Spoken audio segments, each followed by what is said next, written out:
നിങ്ങൾക്കെതിരെ എങ്ങനെയാണ് അവിടെ ഒരു ഉപതെരഞ്ഞെടുപ്പിന്റെ സാഹചര്യം ഒരുങ്ങിയത്? ഒരു സെക്കൻഡ്, ഈ ഉപതെരഞ്ഞെടുപ്പ് നിങ്ങൾക്ക് അനുകൂലമായി ഉണ്ടായൊരു സാഹചര്യമല്ല, നിങ്ങൾക്കെതിരെ ഉണ്ടായൊരു സാഹചര്യമാണ്. അതിന് തുല്യം ചാർത്തിയ പ്രയോഗമാണ് ചതി എന്നത്. അത് നിങ്ങളുടെ വ്യാഖ്യാനം. അതൊരു അവസരമാകുന്നു പ്രതിപക്ഷത്തിന്, അല്ലേ? അൻവറിനോട് ചതിക്കാൻ പറഞ്ഞു വിട്ടത് UDF അല്ലല്ലോ, നിങ്ങളെ ചതിക്കാൻ പറഞ്ഞു വിട്ടത്. ഒറ്റ സെക്കൻഡ്.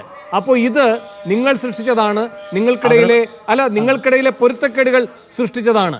അങ്ങനെയെങ്കിൽ പിന്നെ അയാളുടെ പേര് പറഞ്ഞ അയാളെ വലുതാക്കേണ്ടതില്ല, പക്ഷേ ആ രാഷ്ട്രീയ സാഹചര്യം ഉപയോഗിക്കാം. നിങ്ങൾ എന്ത് തന്ത്രം പയറ്റുന്നോ അതിന്റെ മറുതന്ത്രമാണ് UDFന്റേത്. അതെന്താ അംഗീകരിക്കാത്തത്? അതിനെന്തിനാണ് ഇനി അൻവറെ വെച്ച് വീണ്ടും അടിക്കാൻ നോക്കുന്നത്? അല്ല, ഇതിലെന്താന്ന് പറഞ്ഞാല് അൻവർ പറഞ്ഞിരിക്കുന്ന കാര്യങ്ങളെ അടിസ്ഥാനപ്പെടുത്തിയാണല്ലോ ഈ കഴിഞ്ഞ 6 മാസക്കാലം UDFന്റെ കോൺഗ്രസിന്റെ പോരാട്ടം. ഇപ്പോഴ് ആ അൻവർ ഞങ്ങൾ ഇക്കാലത്തൊന്നും തന്നെ മറുപടിയേ പറഞ്ഞിട്ടുള്ളൂ. അദ്ദേഹം ഉന്നയിച്ച വിഷയങ്ങളെ സംബന്ധിച്ച് ഞങ്ങൾ അന്വേഷിച്ചു, അതിനുമേലെ തീരുമാനമുണ്ടായി, ഞങ്ങൾ ആ വിഷയത്തെ സംബന്ധിച്ചുള്ള ഞങ്ങളുടെ നിലപാട് പറഞ്ഞു.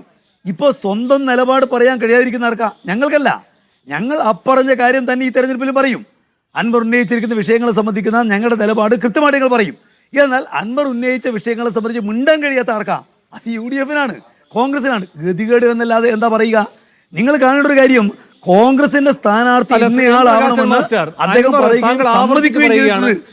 ചോദിക്കുന്ന കാര്യങ്ങൾക്ക് മറുപടി പറയാൻ കഴിയാതെ പ്രതിരോധത്തിലായിരിക്കുന്നത് കോൺഗ്രസ് ആണ് എന്ന്. അൻവർ പ്രതിപക്ഷ നേതാവിനെ ഉന്നയിച്ചാണ് പ്രതികരിച്ചത് എന്ന് അങ്ങ് പറയുകയും ചെയ്യുന്നു. ആ ഉന്നയിച്ച് പ്രതികരിച്ചത് എന്താണ്? സതീശനുമായി ബന്ധപ്പെട്ട മറ്റൊരാരോപണവുമല്ല, സതീശൻ അങ്ങയുടെ മുഖ്യമന്ത്രിയുമായി ബന്ധമുണ്ട് എന്നതാണ്.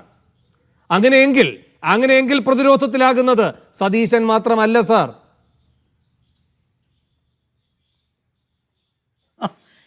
ഇവിടെ കേരളത്തിൻ്റെ മുഖ്യമന്ത്രിയെ ആർക്കും അറിയാത്തതല്ലോ. ഈ പറയുന്ന അദ്ദേഹം ഉന്നയിച്ചിരിക്കുന്ന ആക്ഷേപം ശരിയാണെങ്കിൽ ആരാ മറുപടി പറയേണ്ടത്?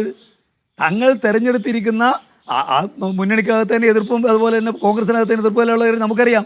തിരഞ്ഞെടുത്തിരിക്കുന്ന പ്രതിപക്ഷ നേതാവ് ശരിയില്ലാത്ത നിലയ്ക്ക് ഒരു രാഷ്ട്രീയ ബന്ധം സ്ഥാപിക്കുന്നു എന്ന് പറയുന്നത് എങ്ങനെയാണ് ഞങ്ങൾ പറയേണ്ട വിഷയമാവുന്നത്?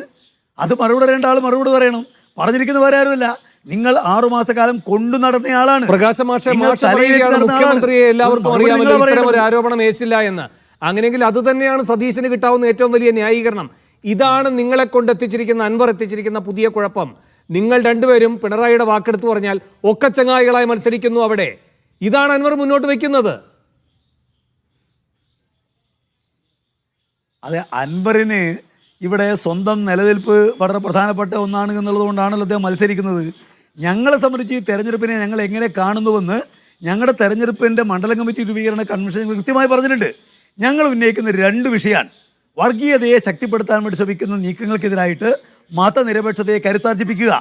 കഴിഞ്ഞ 9 കൊല്ലക്കാലമായിട്ട് ഇടതുപക്ഷ ജനാധിപത്യ മുന്നണി വളർത്തിക്കൊണ്ടിരിക്കുന്ന നവകേരളത്തിന് വേണ്ടിയിട്ട് ഒരു 3-ാം ഊഴം ഇടതുപക്ഷ ജനാധിപത്യ മുന്നണിക്ക് ഉണ്ടാക്കുന്നതിന് വേണ്ടി